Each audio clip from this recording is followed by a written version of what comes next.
Nous sommes saisis par la même crainte que Pierre devant le tombeau vide. L'homélie du custode de Terre Sainte, le père Francesco Patton, a touché en plein cœur les fidèles présents lors de la dédicace du Saint-Sépulcre.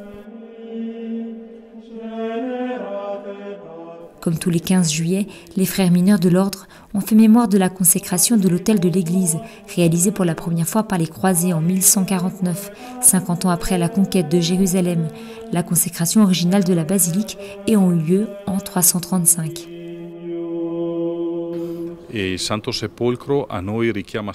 Le Saint-Sépulcre ne cesse de nous rappeler deux choses fondamentales. D'une part, il nous rappelle à quel point Dieu lui-même s'est abaissé dans son Fils Jésus pour venir à notre rencontre. Il a tellement voulu partager notre vie qu'il en a partagé également ce qu'elle a de plus extrême, de plus dur, c'est-à-dire la souffrance, puis la mort. Par la suite, ressuscitant son Fils, Dieu a décidé aussi de nous donner et de partager avec nous sa vie divine.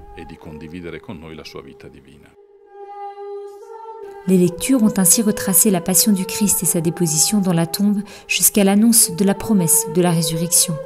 De nombreux fidèles et frères étaient présents pour la cérémonie compte tenu de la conjonction avec le chapitre. Une partie du rituel a eu lieu à l'intérieur de l'édicule, actuellement entouré d'échafaudages à cause des rénovations en cours. Cette année, il y a des travaux en cours, donc les espaces étaient plus petits. Mais malgré cela, nous avons pu célébrer dans un silence relatif.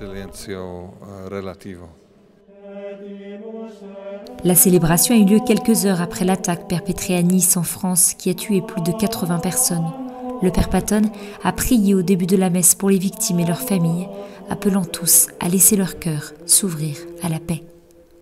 Le tombeau vide nous dit que tous ceux qui sèment la mort, même s'ils semblent forts aujourd'hui, et même s'ils sont apparemment vainqueurs, sont en réalité déjà confondus par la mort et la résurrection de Jésus.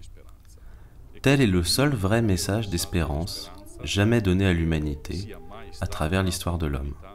Et il n'y aura jamais d'autre message d'espérance comme celui-ci.